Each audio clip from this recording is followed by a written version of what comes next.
আসসালামু আলাইকুম ওয়া রাহমাতুল্লাহ। প্রিয় দর্শক, চলুন দেখে নেওয়া যাক আজকের আলোচিত খবর। বাংলাদেশের সাবেক সেনাপ্রধান আজিজ আহমেদ ও তার পরিবারের ওপর মার্কিন নিষেধাজ্ঞা, বাংলাদেশের চাঞ্চল্য। জানাবো এর বিস্তারিত, ভিডিওটি না টেনে দেখতে থাকুন। বাংলাদেশের সাবেক সেনাপ্রধান জেনারেল আজিজ আহমেদ এবং তার পরিবারের সদস্যদের যুক্তরাষ্ট্রে প্রবেশের ওপর নিষেধাজ্ঞা জারি করেছে দেশটি। গণতন্ত্রের অবনতি ও দুর্নীতিতে জড়িত থাকার কারণ দেখিয়ে মার্কিন পররাষ্ট্র দপ্তর এই নিষেধাজ্ঞা জারি করেছে। যুক্তরাষ্ট্রের পররাষ্ট্র দপ্তরের মুখপাত্র ম্যাথিউ মিলারের দেওয়া এক বিবৃতিতে বলা হয়েছে, তার তৎপরতার কারণে বাংলাদেশের গণতান্ত্রিক প্রতিষ্ঠানগুলোকে দুর্বল হয়েছে এবং সরকারি প্রতিষ্ঠান ও কার্যক্রমের ওপর থেকে জনগণ আস্থা হারিয়েছে। আজিজ আহমেদের বিরুদ্ধে ঘুষ গ্রহণের অভিযোগ এনেছে যুক্তরাষ্ট্র। দাবি, ব্যক্তির স্বার্থের বিনিময়ে সরকারি বিনিয়োগের ব্যবস্থা করে দিয়েছেন তিনি। আরও বলা হয়েছে, সামরিক বাহিনীর ঠিকাদারি অবৈধভাবে পাইয়ে দেওয়ার জন্য তার ভাইয়ের সঙ্গে যোগসাজশ করেছেন মিস্টার আজিজ। তাছাড়া তার ভাইয়ের অপরাধ সত্ত্বেও তাকে বাঁচাতে দুর্নীতির আশ্রয় নেন বলে দাবি করেছে মার্কিন পররাষ্ট্র দপ্তর।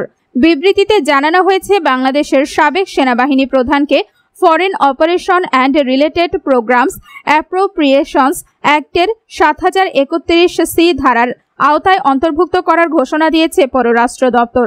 বাংলাদেশে গণতান্ত্রিক প্রতিষ্ঠান ও আইনের শাসন শক্তিশালী করতে নিজেদের অঙ্গীকার পুনর্ব্যক্ত করার কথা বলেছে যুক্তরাষ্ট্র, যার ধারাবাহিকতায় আজিজ আহমেদের বিরুদ্ধে এই ব্যবস্থা। বলা হয়েছে, বাংলাদেশের দুর্নীতি বিরোধী কার্যক্রমকে নানাভাবে সমর্থন ও সহায়তা দিয়ে থাকে যুক্তরাষ্ট্র। এর মধ্যে রয়েছে সরকারি সেবায় স্বচ্ছতা ও সহজলভ্যতা, ব্যবসায়িক পরিবেশের উন্নতি সাধন এবং মুদ্রা পাচার সহ অন্যান্য অনৈতিক অপরাধের তদন্ত ও বিচার নিশ্চিতের সামর্থ্য বাড়াতে সহযোগিতা। আজিজ আহমেদ ২০১৮ সালের ২৫শে জুন বাংলাদেশে চিফ অফ আর্মি স্টাফ নিযুক্ত হন। ৩ বছর দায়িত্ব পালন শেষে ২০২১ সালের ২৪শে জুন অবসরে যান তিনি।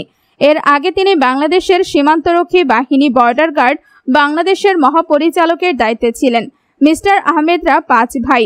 তার ভাইদের নাম আনিস আহমেদ, হারিস আহমেদ, টিপু আহমেদ, তোফায়েল আহমেদ, জোসেফ। স্থানীয় গণমাধ্যমের একাধিক প্রতিবেদন থেকে জানা যায়, আনিস, হারিস ও জোসেফ খুনের মামলায় দণ্ডপ্রাপ্ত ছিলেন।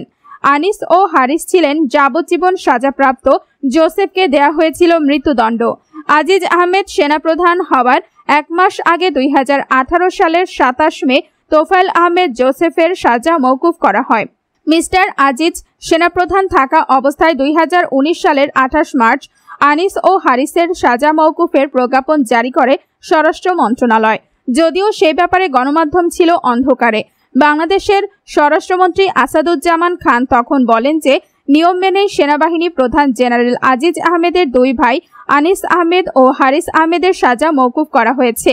বাংলাদেশিদের ওপর যুক্তরাষ্ট্রের নিষেধাজ্ঞার এটি প্রথম ঘটনা নয়। এর আগে ২০২১ সালে গুরুতর মানবাধিকার লঙ্ঘনমূলক কাজে জড়িত থাকার অভিযোগে বাংলাদেশের বিশেষ পুলিশ র্যাপিড অ্যাকশন ব্যাটালিয়ন এবং এর ৬ জন কর্মকর্তার ওপর নিষেধাজ্ঞা আরোপ করে মার্কিন যুক্তরাষ্ট্র। নিষেধাজ্ঞাভুক্ত ব্যক্তিদের যুক্তরাষ্ট্রের ভিসা দেওয়া হয় না এবং তারা সেখানে প্রবেশের জন্য অযোগ্য বিবেচিত হন। একই সাথে নিষেধাজ্ঞার আওতায় থাকা ব্যক্তিদের যুক্তরাষ্ট্রের সম্পদ থাকলে সেগুলো বাজেয়াপ্ত হয়। মার্কিন এই নিষেধাজ্ঞার ফলে র্যাবও যুক্তরাষ্ট্র ও তার মিত্রদের কাছ থেকে যেই সমস্ত সুবিধা পেত সেগুলো বাতিল হয়ে যায়। তখন মার্কিন যুক্তরাষ্ট্রের বিজ্ঞপ্তিতে বলা হয়, বাংলাদেশে মাদক বিরোধী অভিযানের সময় র্যাবের বিরুদ্ধে গুরুতর মানবাধিকার লঙ্ঘনের ব্যাপক অভিযোগ, আইনের শাসন, মানবাধিকার, মৌলিক স্বাধীনতা ও বাংলাদেশের জনগণের অর্থনৈতিক উন্নয়নকে হেয় করার মাধ্যমে মার্কিন যুক্তরাষ্ট্রের জাতীয় নিরাপত্তার স্বার্থকে হুমকির মুখে ফেলছে। যুক্তরাষ্ট্রের নিষেধাজ্ঞার পর থেকেই বিভিন্ন সময় তা প্রত্যাহারে নানা চেষ্টা, সংস্কার এবং আলোচনা চালিয়ে যাওয়ার কথা জানিয়েছে বাংলাদেশের সরকার।